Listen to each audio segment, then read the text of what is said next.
America is returning to the moon. We are working alongside our many international and commercial partners to leverage the incredible capabilities from commercial industry to build a moon base. For all we hope to accomplish in this endeavor, what we are embarking upon is extremely challenging, and we know so little from what is a combined 80 hours of lunar astronaut EVA time across the Apollo missions, and that was more than a half-century ago. So we are not jumping right into the glass dome moon base as a service. As we announced during the ignition event, we intend to take an iterative approach, sending a demand signal to industry for a lot of landers and rovers and tech demonstrations and all the scientific payloads these missions can accommodate. We are leveraging the NASA playbook from the 1960s, figuring out what works and what doesn't in this epic science of survival, because the moon base is as beautiful as it is hostile. In sunlight, the surface can heat to over 250 degrees. In darkness, it can drop well below minus 200. In the permanently shaded craters, areas of great interest that have been untouched by sunlight for millions, even billions of years, temperatures can fall well below minus 400 degrees. There is no atmosphere to moderate these extremes, no protection from radiation and solar particle events, and the surface is exposed to meteorite impacts, including the kind of light flashes the Artemis II crew observed from orbit. Recognizing this reality, I'm often asked why we send our astronauts into such harsh and dangerous and unforgiving environment of space or the lunar surface, and at such great cost. And we go for the technology we will pioneer to get there, the science and all that we will learn that will make life better here on Earth, to advance humankind on this great adventure, to inspire the next generation to do it better than we can, and to be very clear, to master the skills for where we will inevitably go next. I want to acknowledge the speed of the NASA Moonbase team and all those that are supporting this effort alongside industry to bring us to these announcements. So we are discussing 3 Moonbase missions and a series of additional awards with more missions to be announced in the months ahead. Now, Moonbase 1 will be the first privately funded lunar lander mission in history. The Blue Origin Mark I Endurance lander will deliver multiple payloads to the Shackleton Connecting Ridge, a strategic area of the lunar South Pole.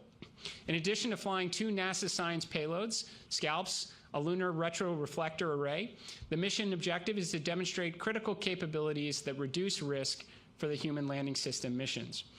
On that note, every mission in support of the lunar base helps us learn and de-risk crewed missions, but this one is especially important because of the role Blue Origin plays in the Artemis program.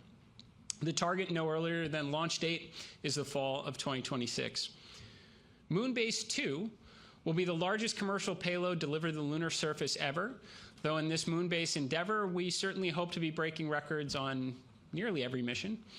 The Astrobotic Griffin lander will carry more than 500 kilograms of cargo, including Astrolab's FLIP rover, to the lunar surface. This mission will help mature the capabilities necessary to support future lunar terrain vehicles, autonomous operations, logistics, and especially the LTV astronaut mobility. Moonbase 3 will expand our scientific understanding of the lunar surface. This mission will deliver the first payload selected through NASA's PRISM initiative, a program that brings together universities, researchers, and industry through open competition to solve scientific questions. The anchor scientific mission is Lunar Vertex, which will study lunar swirls, one of the moon's most intriguing mysteries.